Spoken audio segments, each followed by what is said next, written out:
Dark Slab Audio on music production and audio engineering.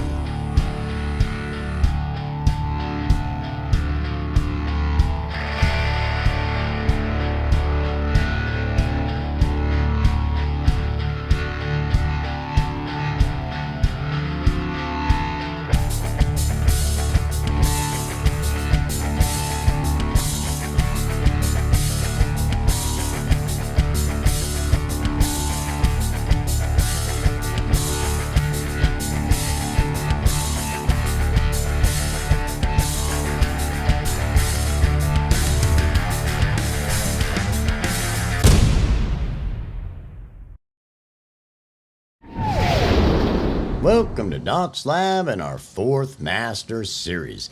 This fourth Master Series, we are going to talk about sonic balance. This is a huge topic, and in my humble opinion, from what I've heard from the people that I've talked to and on my channel that are composers, musicians, production engineers, or audio engineers, it's probably the biggest thing, the next biggest thing that I've heard people need to focus on.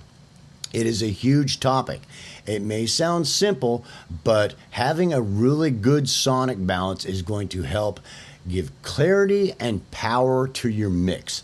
That is, if you listen to a lot of the productions nowadays, that you can hear so many of the little nuances of great performances that you never could in the past, that you can hear details that are unimaginable, and you as an audio engineer, that you making things bigger than life, the sonic balance has that much more importance. And whether or not you're dealing with when you're composing, whether or not you're the production engineer and arranging, or the audio engineer in any one of those areas, having knowledge of that is going to help you either help your productions or the people you're working with, because they will be that much more powerful productions. It's a huge, monumental topic in helping you achieve those productions that are those power productions that you hear on the radio, that you're just like, wow, I can hear the bass so clear, and the drum and the kick drum and the snare and the little hi-hat and the vocalist, whatever they're doing, the guitar twang or little, all the little nuances and details, and then all the audio engineering you do, it's just, you just hear so clear as a bell, ding, just clear as a bell. That is in part achieved with sonic balance, and it's huge. So it may sound simple, but it's a huge topic there, and we're going to talk about it, and we're making it a separate master series, because you have no idea how many people I've heard that have brought me their mixes, and I just go, well, you have a sonic balance problem. It's muddy, things overlaying on top of each other, the arrangement isn't done well, you haven't filtered things out in the spectrum, arranged it and composed it in a way, or put things where they should be, to where you get this nice clarity, you get this mud that's happening, and it's not that bad of a production, but the sonic clarity isn't there, so it's never going to sound like it's that radio ready production that just sounds clear as a bell, and wow, yeah, dude, that you can hear all the little nuances in. There are times that we do washes in the background, or we do a lot of instrumentation, and sometimes a lot of instrumentation just for a break or something, pop, pop, pop, pop, and there's 20 different instruments going, wall of sound, bro, and that's okay. There's a place for both of those things to happen. Those are effects, and almost anything we say we're not supposed to do, we as engineers and producers know that sometimes we use those things as tools for effects. So not always are we trying to get that clarity and that sonic balance sometimes. Sometimes we want things overlaying a little bit. Sometimes we want, the bass and the kick drum overlaying a little bit because it's having a certain effect, in a certain area for a certain, section or a movement or something, and that's okay. But most time it's better to have clarity and good sonic balance. The first place we see that is in the spectrum. So even a simple thing when we're talking about the kick drum and the bass, being able to separate them in the spectrum so that you hear all the little nuances of the bass guitar and the kick drum happening, and all the little texture differences of them, all the little nuances that make them sound really cool, that you, in those great productions, you sit there and listen to them and go, wow, I can hear every little thunk on the bass, and I can hear every little detail of that kick drum, it's amazing that the sonic balance, and that can be for all kinds of things. The vocalist sometimes sits on top of things, but that's not always happening. And getting things put in their place in the spectrum and filtering them correctly, arranging them correctly, and taking them into consideration, well, we are composing and or taking them into consideration as an audio engineer, so that we do our engineering, what should be happening for where things are sitting in the spectrum, and separating things best we can so they retain clarity. Sometimes things overlap and we want them to a little bit because it adds a certain vibe or a texture or something like that. But not so much where it causes a muddy mess. You want that clear as a bell clarity so that those awesome performances of those awesome compositions, of those awesome productions get heard, and you do them justice. And when you make things bigger than life as an audio engineer and make them better than they are live, that you want that clarity, clear as a bell, all that work that you've done to be heard by those audiophiles and the aficionados and your colleagues and the people you're working for or in your own productions. And the spectrum is the first place we address that sonic balance, trying to attain that and taking into consideration and really thinking about where things are at in the spectrum so that it's taken into consideration to achieve that sonic balance. Sorry, my dog was having a bad dream. Anyway, the next thing we want to talk about is the stereo field.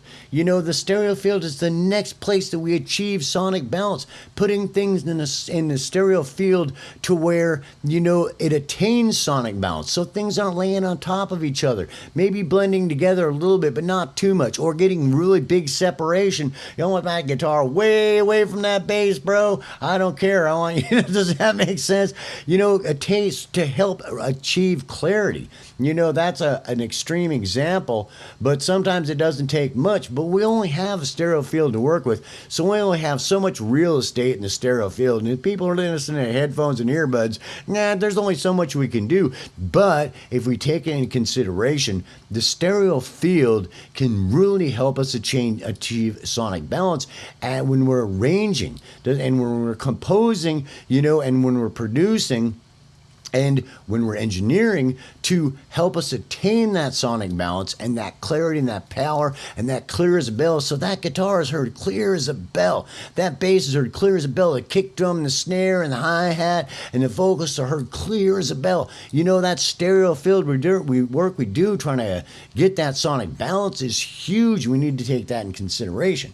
So, and planning for that at every stage of the production and taking it into consideration so that even if you're just the audio engineer, that you can help inform them of the sonic balance and go, well, it would be better if you would do this a little bit or do that, or maybe change your production maybe a little bit, because I can achieve a lot more power and sonic balance and clarity, in the work I do, so that your stuff comes out having a much better sonic balance in the production if you do this a little bit different. And you're a more informed audio engineer to help them achieve that sonic balance if you're not the production engineer yourself.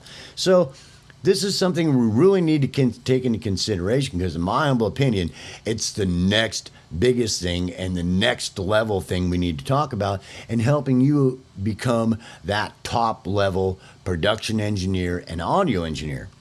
So there's a couple other things that we want to address as far as achieving a sonic balance. The first thing is keeping things simple sometimes. A more complicated mix and a bigger instrumentation does not always mean it's going to come out sounding better. Sometimes keep it simple, stupid. That doesn't mean that's less things happening. You can achieve more clarity and more things happening. And the more you think about the sonic balance and keeping, every instrument done well, the better you're going to really hear all the subtle nuances and details much better. So at every phase is going to be done better. And at every phase, no matter what area you're working, you're going to catch it and go, oh, well, your guitar playing did that, but why don't you practice that a little bit more, or play a little bit different, or I caught that, it didn't quite sound right, I'm trying to help you. You got to be kind of careful with artists sometimes and producers, because they be just jumping up on Damon. What do you mean, bro? And it's like, but you want to help when you can. and you're a much more informed engineer, is helping them with their sonic balance to achieve those great mixes that we hear on the radio that are just like, wow, clear as a bell, and just, yeah, dude, you know? You want to help them do that if you're not just doing it yourself, and you obviously want to do it for yourself if you're the producer. So keeping things simple can really help. It doesn't always need to be so complicated. And the next thing is letting things have their space. That means, a simple example of that is sometimes just the bass playing, or sometimes just the guitar is playing, or sometimes just the drums are doing something, or sometimes just the vocalists are doing something, sometimes just the chorus are doing, sometimes just the keyboard or the sax player is doing something all by themselves, maybe just for a short moment, or they're having their own little moments across the timeline. Can help you achieve much more clarity and power and sonic balance in your productions. And when we do let them speak together, sometimes just like when we're talking about chordal structures, you got one note, then you have a harmony, then you have a triad, then you start getting into complex chords. It can be the same thing. You just have the drum speaking, or you have the drum and the bass speaking, or you have the drum, the bass, and the guitar just speaking. Does that make sense? And it's the same kind of thing that you're building that. And then you want to take the sonic balance into consideration of where they are at in the spectrum, in the stereo field, and in the arrangement, because sometimes you just having the bass player and the vocals doing things is going to have much more power than a mess going on, right? There are times we talk about, at the beginning of an intro, or, at a break or something, we got a wall of sound, dude. Ba ba ba. And it's cool. It has such effect. Nothing's really that clear because you're achieving this meld of a wall of sound happening. And that's cool. That's an effect, but not all the time. Sometimes just the vocalist and the bass player, or just the bass player and the guitarist, or just the drum and the bass player, or just the keyboard and the saxophone player doing something together is cool. It's going to help you get much clearer sonic balance and things being much clearer and having much more power because everything's going to be heard so much better. Does that make sense? And when you do have a lot of things coming around, we know where we need to go address that. If I've got a bass player, a guitar player, a keyboardist, a vocalist, all playing at the same time, then I'm really going to have to focus on my stereo field and my spectrum and trying to arrange them into some certain area in the spectrum, in the stereo field, to where I can achieve that sonic balance, rather than just going, it's just some kind of muddy mess and just mix them in there.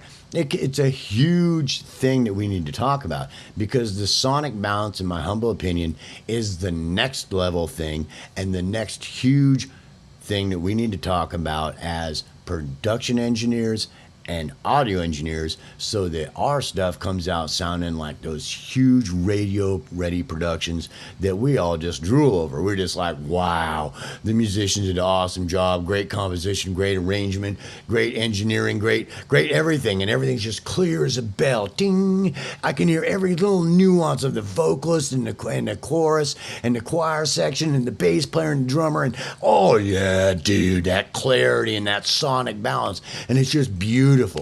That's what we need to shoot at this next Master Series, trying to achieve the ultimate sonic balance in our productions. And it's going to help us, no matter which area we're working in, to help us become more informed and to help those people that we're working with achieve that sonic balance, so that their productions are those top level productions that we know and love. So peace, hope, love. I certainly hope you enjoyed this introduction to our 4th Master Series dealing with sonic balance, and I will see you in the next video.